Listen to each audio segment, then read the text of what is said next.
రవి ప్రకాష్ సిలికానాంధ్ర ఆసుపత్రి Kuchipudi super speciality వైద్య సేవలు పూర్తిగా ఉచితం. 22వ వార్డులో ఇంటింటికి ఓటు అడగడానికి మేము ప్రచారం నిర్వహించడం జరిగింది. గద్దె రామ్మోహన్ గారి తరపుగా గద్దె అనురాధ గారు, అలాగే కేశినేని చిన్ని గారి సోదర నేను కేశినేని శ్రీదేవి ఈ వార్డులో ఇల్లు తిరుగుతుండగా చాలా అసత్య ప్రచారాలు ఎన్ని జరుగుతున్నాయి అనేది బయటపడింది. ప్రజలందరూ కూడా ఏమనుకుంటున్నారంటే తెలుగుదేశానికి ఓటేస్తే పథకాలు రావు అన్న ఒక భయంలో ఉండిపోయారు. అయితే మేమందరికీ వివరించాము. ఆ రోజు 19 ఎలక్షన్లో వివేకానంద రెడ్డి గారిని చంద్రబాబు గారు చంపేశారు అన్నది ఎంత నిజమో అప్పుడు ఏమని వచ్చారండి మన ముందుకి, 19లో మా బాబాయిని చంపేశారు అని ఓటు అడిగారు. అది ఎంత పెద్ద అబద్ధమో తర్వాత మనకు తెలిసింది. అలాగే పథకాలు రావు అన్నది కూడా అంతే అబద్ధం. ఇంతకంటే అత్యంత మంచి పథకాలతో సూపర్ సిక్స్తో తెలుగుదేశం మన ముందుకి రానుంది. ఈ అధర్మ పాలకుల్ని, అసత్య పాలకుల్ని తరిమేయటానికి ఈరోజు ప్రజలందరూ సిద్ధంగా ఉన్నారు. ఈ పథకాలన్నీ కూడా మేము ఈరోజు ప్రజలకు వివరించాము.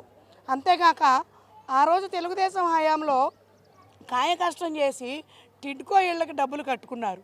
ఎక్కడ వారి ప్రాబల్యం పెరిగిపోతుందో అని అవన్నీ కూడా ఆపేశారు. కానీ ఇప్పుడు చంద్రబాబు నాయుడు గారు ఇంటింటికి కూడా అందరికీ కూడా ఆయన తరపుగా హామీ ఇమ్మన్నారు. ఏంటంటే శ్రావణ మాసానికి టిడ్కో ఇళ్ల గృహప్రవేశం జరుగుతుంది. మొన్న పాలకొల్లు మీటింగ్లో స్వయంగా చంద్రబాబు నాయుడు గారే విన్నవించున్నారు. ఎవరు కూడా మోసపోవద్దు, టిడ్కో ఇళ్ళకి కట్టిన డబ్బులు ఎక్కడికి పోవు, ఈ అబద్ధ పాలకుల మాటలు మీరు నమ్మొద్దు. అలాగే వృద్ధుల పింఛను కూడా 3000 నుండి 4000కు పెంచారు. ఆ రోజు 200 ఉన్న పెన్షన్ని 2000 వరకు తెచ్చింది వారే. ఆ తర్వాత 2000 నుంచి 3000కి ఇవ్వడానికి ఎన్ని పిల్లి మొగ్గలు వేయించారనేది మనందరికీ తెలుసు. అలాగే 3000 పెన్షన్ తెచ్చి దాన్ని కరెంటు బిల్లులు పెంచి 10 సార్లు పెంచి సగం మందికి ఆ పెన్షన్ కట్ చేశారు. ఇవన్నీ తెలిసిందే. అలాగే ప్రజలు కూడా గుర్తిస్తున్నారు. ఎప్పుడు కష్టం వచ్చినా, వరద వచ్చినా, ఏ ఆపద వచ్చినా మా మధ్యలో ఉండేది గద్దె రామ్మోహన్ గారే. అంతేకాకుండా కేశినేని చిన్ని గారు 3 సంవత్సరాల నుంచి పేదల కడుపు కొట్టేశారు. ఈ పాలకులు రాగానే అన్న క్యాంటీన్లు మూసేశారు. ఎంతో కష్టపడి ఎండలో చిరు వ్యాపారులందరికీ కూడా ఆకలితో ఉండవలసిన పరిస్థితి. ఆయన తన స్వంత నిధులతో ఈ అన్న క్యాంటీన్లు తిరిగి ప్రారంభించారు. అలాగే ఎన్నో మెడికల్ క్యాంపులు నిర్వహించారు.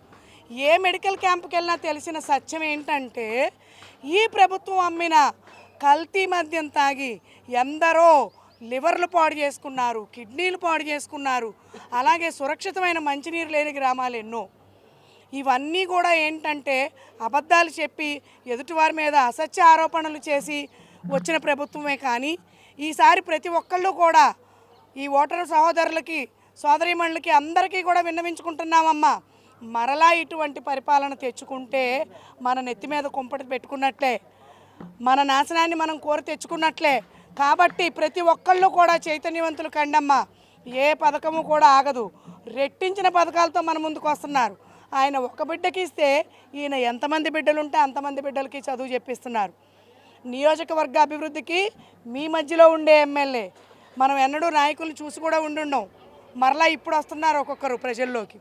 కాబట్టి మీ అందరికీ కూడా విన్నవించుకునేది ఏంటంటే ఈరోజు సోదరి గద్దె అనురాధ గారు కూడా మనతోటి ఉన్నారు. వారు చేసిన అభివృద్ధి కార్యక్రమాలు అన్నీ కాదు, నేను చెప్పక్కర్లేదు, వారు కూడా చెప్తారు మీకు వారు తెలుసుకున్న కొన్ని విషయాలు.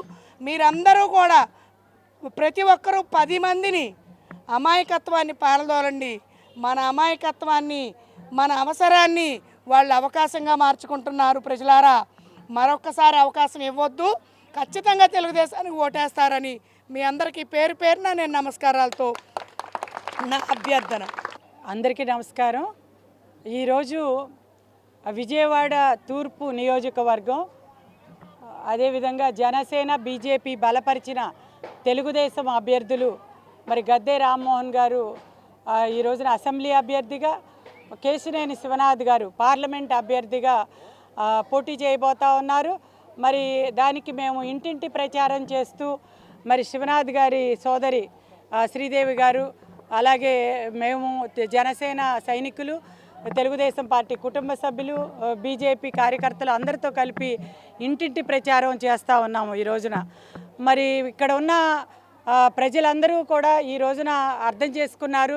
గతంలో ఏదైతే మనం అభివృద్ధి కార్యక్రమాలు చేశామో ఈ ప్రాంతంలో, మరి కృష్ణలంక ఫీడర్ రోడ్డు నిర్మాణం కానివ్వండి, ఇక్కడ ఈ రోడ్లు ఏదైతే సిమెంట్ రోడ్లు వేసుకున్నామో, మరి బల్బులు ఇచ్చామో, కరెంట్ లైన్లు ఇచ్చామో, ఇంటి పన్ను వేయించామో, ఇవన్నీ కూడా తెలుగుదేశం ప్రభుత్వంలోనే మరి గద్దె రామ్మోహన్ గారి సారథ్యంలో, గతంలో అంతకుముందున్న నాయకుల సారథ్యంలో ఇక్కడ ఉన్న డెవలప్మెంట్ అంతా జరిగింది. మరి గత 4-5 సంవత్సరాలుగా ఏదైనా ఒక్క అభివృద్ధి కార్యక్రమం ఈ ప్రాంతంలో జరిగిందా అంటే మరి ఏది జరగక వాళ్ళు ఏం చెప్పుకుంటా ఉన్నారు, రిటైనింగ్ వాల్ నిర్మాణం చేశామని చెప్పి అసలు అది ఆలోచనే మాకు వచ్చిందని అబద్ధాలు చెప్పడం మనందరం కూడా చూసాము. దాన్ని సాక్ష్యాధారాలతో మనం నిన్న నిరూపించాం. ఏదంటే వైసీపీ మంత్రులే ఆ రోజున ప్రభుత్వ అధికారంలోకి రాగానే వచ్చి మనం ఏదైతే కట్టించామో రిటైనింగ్ వాళ్ళు ఆ గోడ మీద నుంచుని మరి దాదాపుగా 2.5 కిలోమీటర్ల పైన 60% ఇక్కడ గోడ పూర్తయిపోయింది. ఈ కొద్ది ప్రాంతం కూడా పూర్తి చేస్తే మరి వీళ్ళు వరదల్లో ఇబ్బంది పడుతున్నారని కనీసం వాళ్ళు గమనించటం జరిగింది. దాన్ని ఇవాళ పెద్దగా ప్రచారం చేసుకుంటూ అసలు మేమే చేసేసామని ఏ రకంగా చెప్తా ఉన్నారో అక్కడున్న జగన్మోహన్ రెడ్డి గారి ప్రభుత్వం కూడా ఇదే చెప్తాంది. టిడ్కో ఇళ్ళు కట్టించింది 90% మనమైతే రంగులు వేయించుకున్నది వాళ్ళు. మరి అదేవిధంగా మన అమరావతిలో ఎమ్మెల్సీ భవనాలు కట్టింది మనమైతే ఇక్కడ ఒక ఇటుక కూడా పెట్టలేదని చెప్పి ఆ బిల్డింగుల మీదే నుంచుని ఆ తర్వాత రంగులు వేయించుకున్నది మరి ఈ ప్రభుత్వం. ఈ రకంగా కేవలం మాటలతో మాయ చేసి మళ్ళీ అధికారంలోకి రావాలని వాళ్ళ ప్రయత్నాన్ని ఈ రోజున ప్రతి ఒక్కరూ కూడా గమనించాల్సిన పరిస్థితి ఉంది. వాళ్ళు చేసిందల్లా ఒక్కటే, వాళ్ళ సొంత బ్రాండ్లు జగన్ బ్రాండ్లు ఏదైతే ఉన్నాయో కల్తీ మద్యాన్ని తయారు చేసుకుని దాని ద్వారా రేట్లు విపరీతంగా పెంచి 60 రూపాయలు ఉన్న కాటన్ని ఇవాళ దాదాపుగా వాళ్ళు భర్తలు 500 రూపాయలు ఖర్చు పెడుతున్నారని ఇక్కడ ఉన్న మహిళలు చెప్తా ఉన్నారు. మరి పైగా వాళ్ళ ఇంట్లోకి రావాల్సిన డబ్బంతా మరి జగన్మోహన్ రెడ్డి గారు కూడగట్టుకోవడంతో పాటు కనీసం గతంలో అది గవర్నమెంట్కి ఆదాయం ఉండేది, కానీ ఈ రోజున ఇది తన సొంత ఆదాయం, తన కంటైనర్లు నింపుకుంటున్నాడు. ఈ మధ్యకాలంలో కంటైనర్లు తాడేపల్లి ప్యాలెస్లో నుంచి బయటకు వెళ్తున్నాయి అని అందరూ మరి విచిత్రంగా చెప్పుకుంటా ఉన్నారు. ఈ కట్టల డబ్బులు మరి ఇవాళ పేదవాళ్ల రక్తాన్ని పీల్చిన డబ్బులు తల్లి. మరి ఈ రోజున ప్రతి ఒక్కరూ కూడా ఇవాళ అది తెలుసుకుంటా ఉన్నారు. ఇది కాకుండా గంజాయి విపరీతంగా ఏర్లై పారుతుంది. ఈ కృష్ణలంక ప్రాంతంలో అయితే మరి ఆడబిడ్డలు బయటకు వచ్చి రామ్మోహన్ గారు గత 4-5 ఏళ్లుగా మరి ఇక్కడ తిరుగుతూ ఉంటే బ్లేడ్ బ్యాచ్లు, గంజాయి బ్యాచ్లు, వాళ్ళ వికృత చేష్టలు, మరి తెల్లారి దానిలోనే వాళ్ళ బిడ్డలు ఉన్నారు అని అంటే ఆ తల్లి తల్లడిల్లిపోతూ ఉంది.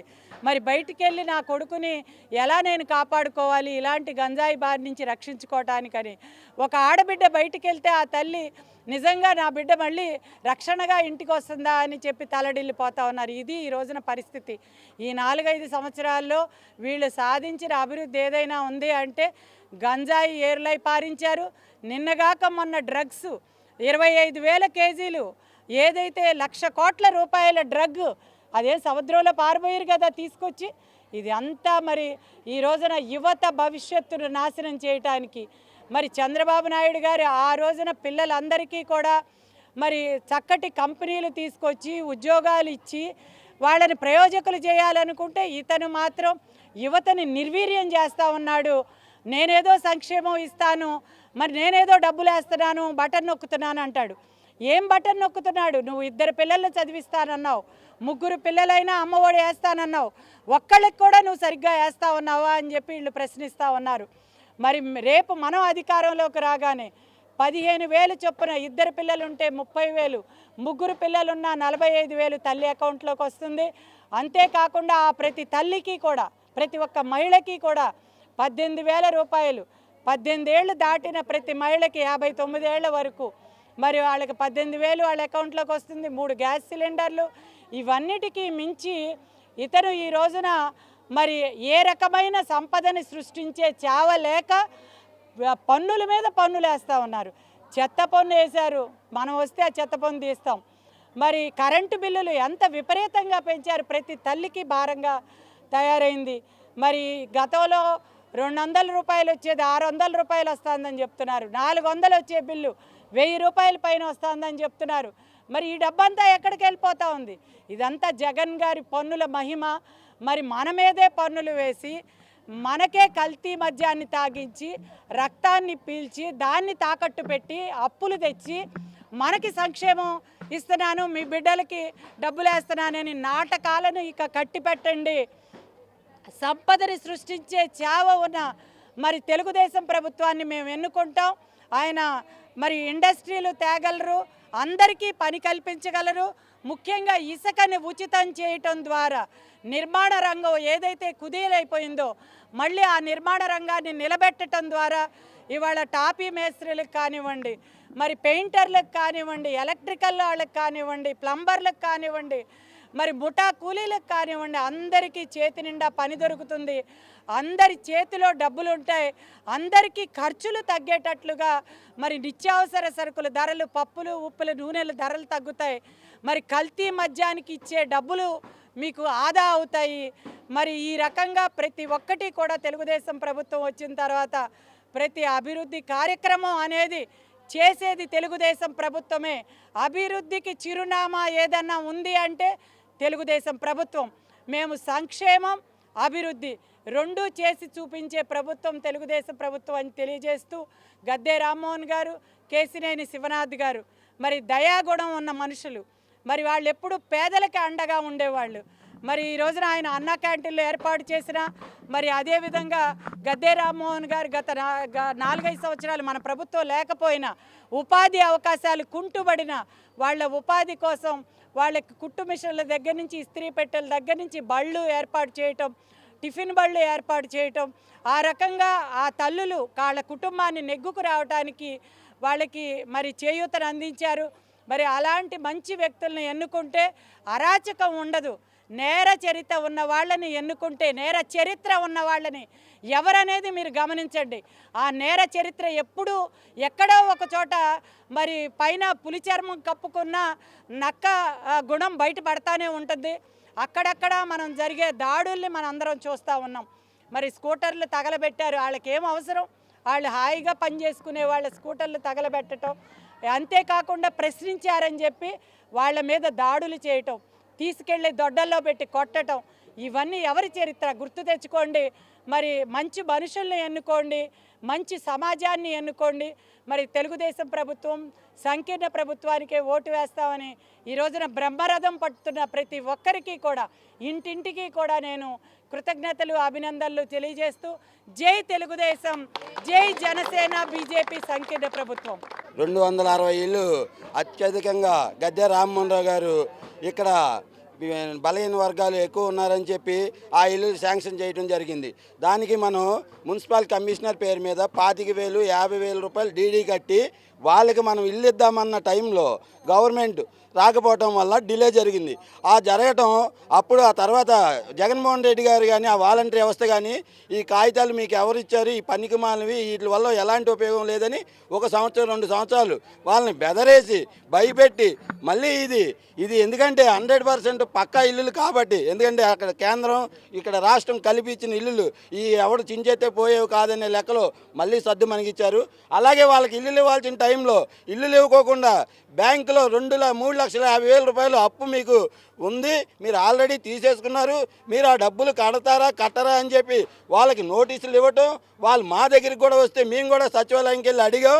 ఈ విషయంలో ప్రజల్ని ఇబ్బంది పెట్టి భయపెట్టిస్తే మాత్రం ఇక్కడ division corporator Tadipatri Kondareddy YCP అని ఆయన ఇల్లు ముట్టడిస్తా కూడా వెనకాడే పరిస్థితి లేదని తెలుగుదేశం పార్టీ తరఫున చెప్తున్నాం. గమనించవలసిందిగా కోరుతున్నాం. ప్రజలు ఎవరు దిగులు చెందొద్దు, తెలుగుదేశం పార్టీ ఉంటుంది. రాగానే కేశినేని చిన్ని గారు, గద్దె రామ్మోహన్ రావు గారి ఆధ్వర్యంలో మిమ్మల్ని మీ ఇళ్లలో చేర్చే బాధ్యత Telugu Desam party division committee Janasena తీసుకుంటుందని మనస్ఫూర్తిగా తెలియజేస్తున్నాను. మరిన్ని వీడియోస్ కోసం ఛానల్ ని సబ్స్క్రైబ్ చేయండి, లేటెస్ట్ అప్డేట్స్ కోసం వాట్సాప్ ఛానల్ ని ఫాలో చేయండి అండ్ లింక్ డిస్క్రిప్షన్ లో ఉంది.